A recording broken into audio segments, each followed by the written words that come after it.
विद्यालय के प्रधानाचार्य, आज के इस कार्यक्रम में उपस्थित ग्राम सभा ठागर और पंचूर से जुड़े हुए सभी उपस्थित बहनों और भाइयों, विद्यालय के सभी शिक्षकगण और प्यारे बच्चों, आज मुझे यहां पर पुनः आकर के बहुत प्रसन्नता की अनुभूति हो रही है। पिछली बार जब हम लोग आए थे तो उपस्थित बहनों और भाइयों, विद्यालय के सभी शिक्षकगण और प्यारे बच्चों, आज मुझे यहां पर पुनः आकर के बहुत प्रसन्नता की अनुभूति हो रही है। पिछली बार जब हम लोग आए थे तो उस समय विद्यालय का भवन और आज विद्यालय परिसर में जो भवन है, यह एक नई काया और कलेवर के रूप में हम सबको देखने को मिल रहा है। यहां पर अनेक गतिविधियां पिछले एक वर्ष के अंदर प्रारंभ हुई हैं। वह इन बच्चों की गतिविधियों से और उन बच्चों के कार्यक्रमों के माध्यम से भी एक झलक हम सबको इसके माध्यम से देखने को मिली है।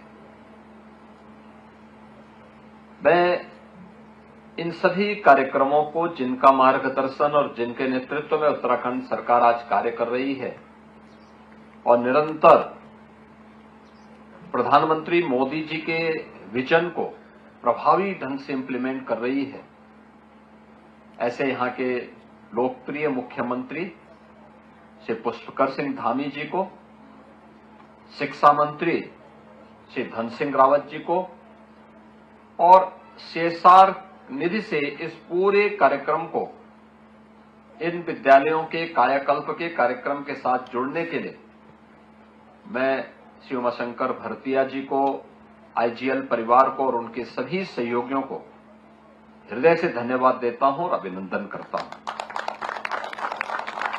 श्रीमद् भगवत गीता में ये कहा गया है कि नहि ज्ञानेन सदृश्यम पवित्रम यह विद्यते, यानी किसी को ज्ञानवान बना देना, इससे बढ़कर के पवित्र दूसरा कोई कार्य इस दुनिया में नहीं है। स्वाभाविक रूप से उसके लिए एक आधार तैयार कर लेना, ये जो कुछ भी है उसके लिए एक आधार तैयार करने का काम किया है IGL फाउंडेशन ने। टिकरिंग लैब यहां पे बन चुकी है, यहां पे स्किल लैब बन चुकी है, स्मार्ट क्लासेस बन चुकी हैं, बालक बालिकाओं के लिए टॉयलेट अलग अलग बन चुके हैं, पेयजल की व्यवस्था है, विभिन्न प्रकार के वर्चुअल क्लासेस के साथ इन बच्चों को जोड़ने का कार्यक्रम है। हम भी पीछे न रहें। पहले साधन नहीं थे, जो कुछ था उसके अनुरूप उस प्रकार की व्यवस्था मिलती थी। आज साधन है, टेक्नोलॉजी है, तो टेक्नोलॉजी का बेहतर उपयोग करके हम उन साधनों को अपने यहां भी लागू कर सकते हैं। लेकिन यह कार्य तब आगे बढ़ सकता है जब सरकार पीछे रहे और समाज आगे आए, तब परिणाम आ सकते हैं।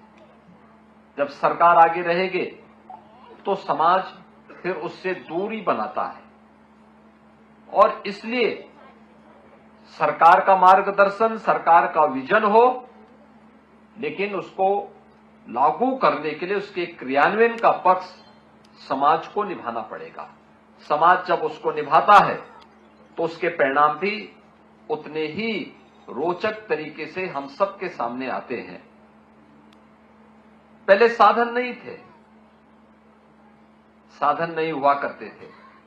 हम लोग जब यहां पढ़ते थे 1977-78 से लेकर के 1983, 83-84 तक, 83 तक, उस समय की स्थितियां कुछ और थी।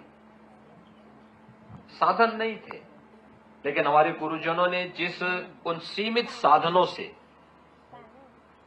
उस समय यहाँ की व्यवस्था कितना अनुशासित करके रखा था, साफ सफाई से लेकर के, पेयजल की व्यवस्था से लेकर के, बागवानी से लेकर के, ये सारी चीजों को एक साथ जोड़ने का कार्य कराया गया था। और परिणाम क्या थे? बच्चों की संख्या भारी होती थी। 250-300 बच्चे एक स्कूल में पढ़ते थे। तमाम प्रकार की प्रतियोगिताएं होती थी। सप्ताह में एक दिन हाफ डे होता था, उसके बाद बाल सभा होती थी, सांस्कृतिक कार्यक्रम होते थे, भाषण प्रतियोगिताएं होती थी। अगर वे बाल सभाएं नहीं होती तो हम लोग भाषण देना ही नहीं सीख पाते, सांस्कृतिक कार्यक्रमों में भागीदार नहीं बन सकते थे, किसी कार्यक्रम का हिस्सा नहीं बन सकते थे।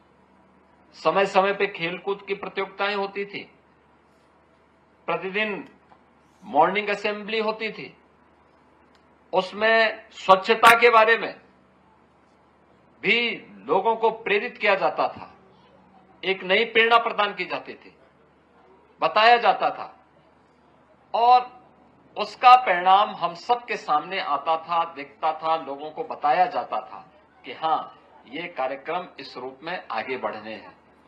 आज परिणाम हम सबके सामने है कि उस समय के निकले हुए बच्चे विपरीत परिस्थितियों में भी अपना मार्ग बनाए, लेकिन साधन होने के बाद जब समाज उसका उपयोग नहीं कर पाता है तो फिर वह किसी भी चुनौती से जूझने की सामर्थ्य नहीं रखता है।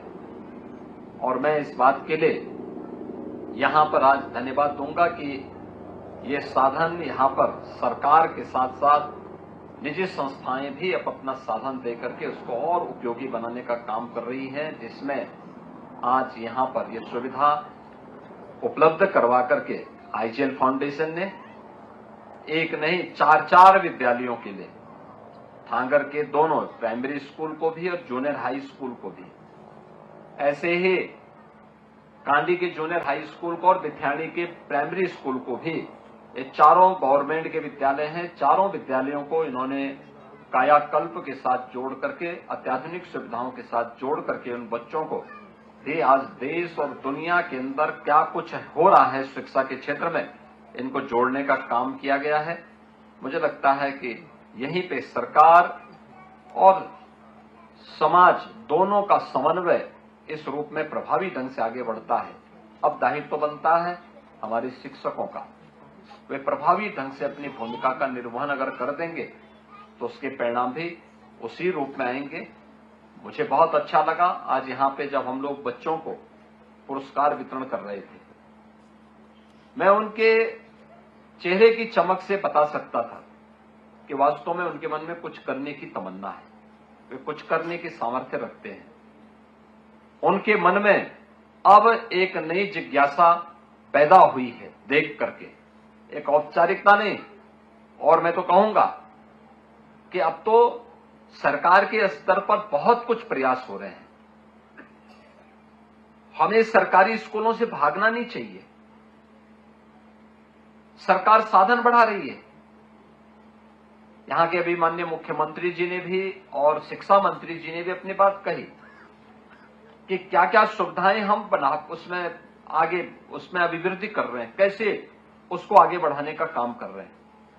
ये चीजें दिखाती है कि हम भी, समाज भी इसमें थोड़ा रुचि ले ले, हर स्कूल को भेजे, हर बच्चे को स्कूल में भेजे, समय समय पे स्कूल आए, देखें, एक संवाद होना चाहिए। और यहां पे जो बात कर रहे थे हमारे जो उस समय यहां के प्रधानाचार्य थे राजेंद्र सिंह रावत जी, वो बता रहे थे, यानी मुझे याद है कि अभिभावक कभी नाराज नहीं होता था अगर बच्चे की पिटाई होती थी तो। हमारे जो उस समय गुरुजन थे राजेंद्र सिंह रावत जी के हाथ में तो डंडा जरूर रहता था और वे बहुत स्ट्रिक्ट थे, लेकिन उतना ही अनुशासित भी रहते थे, उतना ही रचनात्मक भी थे, समय देते थे, पूरा समय देते थे, अतिरिक्त समय भी देते थे, बच्चों के घर में भी जाते थे, बच्चे का रिपोर्ट कार्ड भी बताते थे, नई चीजों के बारे में अवगत कराते थे। उस समय टेलीविजन नहीं था,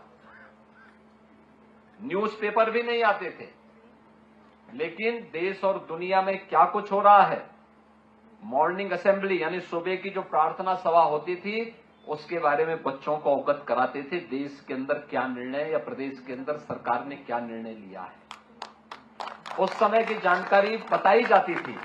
बच्चों को भी कौन प्रधानमंत्री देश का है, कौन राष्ट्रपति देश का है, कौन प्रदेश का मुख्यमंत्री है, कौन राज्यपाल है, कौन सरकार क्या कार्यक्रम करना चाहती है, कल अवकाश है तो किस कार्य के लिए अवकाश है, ये तो बताए। प्रत्येक कार्यक्रम की जानकारी बाकायदा उस समय दी जाती थी। हम भी उस रचनात्मक कार्यक्रम का हिस्सा बन सकते हैं, उस अभियान का हिस्सा बन सकते हैं। राष्ट्र निर्माण की जिम्मेदारी केवल सरकार की नहीं होती है, सरकार अपनी जिम्मेदारियों का निर्वहन कर रही है, समाज भी अगर उस जिम्मेदारी के साथ जुड़ेगा तो परिणाम कई गुना आगे बढ़ सकते हैं। और उस परिणाम को लाने के लिए, क्योंकि जब परिणाम आएंगे तो आने वाली पीढ़ी का भविष्य उज्जवल होगा, और उस पीढ़ी के भविष्य को उज्जवल बनाने के लिए हम सबको कार्य करना होगा। और मैं तो खास तौर पर यहां के जो शिक्षा मंत्री हैं श्री धन सिंह रावत जी को, कि जो शिक्षा के क्षेत्र में आप कर रहे थे, आपके साथ सहयोग के लिए यहां पर यह फाउंडेशन भी अब आपके साथ तैयार है। जो भी यहां पे विद्यालयों के रिनोवेशन के लिए, उनके कार्य कायाकल्प के लिए वे यहां पर योगदान देने को तैयार हैं, करेंगे। और रेणु बिष्ट जी यहां की विधायक है, तो विधायक के साथ साथ एक साथ 4-4 विद्यालयों का यहां रिनोवेशन का कार्य हो गया है। चारों जगह उनका नाम लिख दिया, तो मान के चलिए कि इतना वोट तो उनका पक्का हो गया है। इतना वहां आप आएंगे, देखेंगे उनको, और समय समय पे जरूर इन बच्चों का हालचाल लेने के लिए आएंगे, तो और भी पक्का होता जाएगा। तो ये आज के इस अवसर पर मुझे कहना था। कुछ दिनों के बाद कुछ और भी विद्यालयों का यहां पर हम लोग करेंगे। चमकोट खाल में इंटर कॉलेज की नई बिल्डिंग बन रही है, यमकेश्वर में भी एक नई बिल्डिंग का निर्माण कार्य इंटर कॉलेज का हो रहा है। डिग्री कॉलेज बिथाणी में गवर्नमेंट के द्वारा महायोगी गुरु गोरखनाथ महाविद्यालय के वहां पे साइंस ब्लॉक के निर्माण और स्टेडियम के निर्माण का कार्य उत्तराखंड सरकार वहां पे करा रही है। यानी पहले साधन नहीं थे। सोचिए, पहले कोटद्वार और ऋषिकेश में ही डिग्री कॉलेज हुआ करते थे, अब आपके घर में कॉलेज आ गया है। बच्चों को पढ़ाइए, स्कूल भेजिए, खूब पढ़ाइए उनको, क्योंकि जितना बच्चे पढ़ेंगे, जितनी जानकारी लेंगे, वही उनके भविष्य के निर्माण में उपयोगी होगा। मैं आज के इस अवसर पर यहां पर, ये मेरी जन्मभूमि है, और यहां पर यहां के माननीय मुख्यमंत्री जी आए हैं, पुष्कर सिंह धामी जी आए हैं। मैं उनको हृदय से उनका अभिनंदन करता हूं, उनको धन्यवाद देता हूं। त्रिवेंद्र सिंह रावत जी पिछली बार भी यहां आए थे। तीरथ सिंह रावत जी मुख्यमंत्री और सांसद के रूप में कई बार उनका इस क्षेत्र का दौरा हुआ है, और सतपाल महाराज जी का और धन सिंह रावत जी का तो सानिध्य आपको निरंतर प्राप्त होता रहता है। मैं इन सब का हृदय से धन्यवाद देता हूं, आईजीएल फाउंडेशन को हृदय से धन्यवाद देता हूं, और विश्वास करता हूं कि आप सबके सहयोग से यहां के हर एक ग्राम पंचायत से जुड़े हुए विद्यालयों के रिनोवेशन के कार्यक्रम को सीएसआर निधि से और सरकार के सहयोग से, यहां उत्तराखंड सरकार के मार्गदर्शन से आगे बढ़ाने में हमें मदद मिलेगी। आप सबके प्रति मेरी मंगलमय शुभकामनाएं हैं। धन्यवाद। जय हिंद।